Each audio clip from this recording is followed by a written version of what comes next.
ও তো আমি একটু বাড়ির বাইরে রয়েছি এবং এই কারণে ব্যাকগ্রাউন্ডটা একটু আলাদা রয়েছে এবং ব্যাকগ্রাউন্ডে যে নয়েজ আসছে সেটা একটু ইগনোর করবেন প্লিজ। ওকে, তো যাই হোক, বাড়ির বাইরে থাকা সত্ত্বেও কিন্তু আমি কন্টেন্ট আপলোড করছি, কন্টেন্ট বানাচ্ছি এবং এই স্পিরিটটা কিন্তু আপনাদের মধ্যেও থাকতে হবে যদি আপনি একজন প্রফেশনাল কন্টেন্ট ক্রিয়েটার হতে চান। তো যাই হোক, ব্যাকগ্রাউন্ড নয়েজ একটু আসতে পারে যেহেতু আমি আজকে মাইক নিয়ে আসিনি।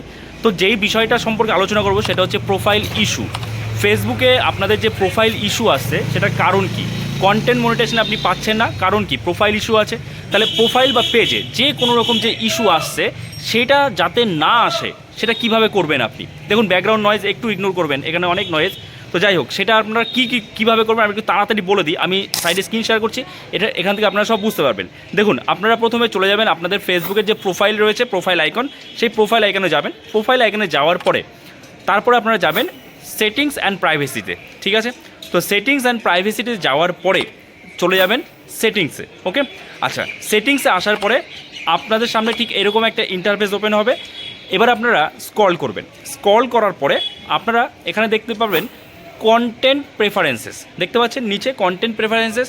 তো সেই কন্টেন্ট প্রেফারেন্সে যখন আপনি ক্লিক করবেন তার নিচে কিন্তু দুটো অপশান আসবে। দেখুন, এখানে বলা রয়েছে হোয়াট ইউ সি, তার মধ্যে দুটো অপশান রয়েছে। প্রথম যে অপশানটা সেটা হচ্ছে পলিটিক্যাল কন্টেন্ট, যে আপনি কি চান পলিটিক্যাল কন্টেন্ট দেখতে। তো আমি সবসময় বলবো, যদি আপনি একজন কন্টেন্ট ক্রিয়েটার হন, যে প্রোফাইলে আপনি প্রফেশনালি কাজ করতে চাইছেন, সেখানে পলিটিক্যাল কন্টেন্ট না দেখবেন সেটাই ভালো। কারণ আপনি ভুলবশত সেই পলিটিক্যাল কন্টেন্ট সেটা হয়তো বিতর্কিত হতে পারে, আপনি তো সবসময় বিবেচনা করছেন না, বিতর্কিত কন্টেন্ট হতে পারে, আপনি সেটা শেয়ার করে দিলেন কিংবা সেখানে কিছু আপনি কমেন্টস করে দিলেন।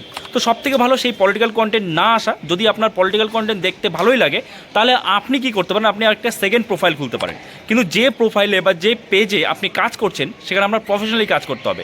তো পলিটিক্যাল কন্টেন্ট এটা যে রয়েছে পলিটিক্যাল কন্টেন্ট, এখানে আপনারা কি করবেন, এখানে আসার পর পলিটিক্যাল কন্টেন্টে ক্লিক করার পর সাজেস্ট যে পলিটিক্যাল কন্টেন্ট রয়েছে সেটা অফ করে দেবেন। ঠিক আছে, প্রথম কাজ এটা আপনাদের।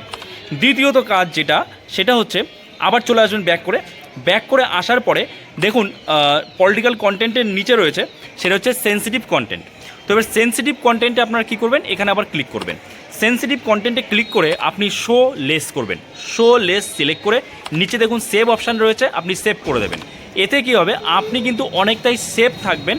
আপনি হয়তো অজান্তে অনেক ভুল করেছেন, অজান্তে, কারণ আপনারা ফেসবুক আমরা যখন ইউজ করি অনেক সময় এন্টারটেনের জন্য ইউজ করি, তো আমাদের অজান্তে অনেক ভুল হয়ে যায়, যে কারণে অনেক ইস্যু আসে।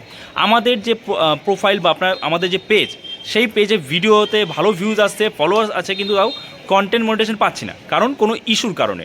তো এই কারণে এই দুটো জিনিস আপনারা অফ করুন। এবং আমি এইটুকু বলে দিতে পারি, এটা কিন্তু আপনারা নতুন শিখলেন, এর আগে হয়তো আপনারা এই বিষয়ে জানতেন না। কারা জানতেন না অবশ্যই কমেন্টসে জানাবেন। কে কন্টেন্ট মনিটাইজেশন পেয়েছেন তারাও কিন্তু জানাবেন, আর কত ফলোয়ার্সে পেয়েছেন জানাতে ভুলবেন না। আর এটাতে কী হবে দেখুন, যদি আপনি এই যেটা রয়েছে শো লেস আর শো মোর, আপনি যদি শো লেস করেন তাহলে কী হবে, যে সেন্সিটিভ যে কন্টেন্টগুলো আছে সেটা কিন্তু আপনাকে কম সাজেস্ট করবে।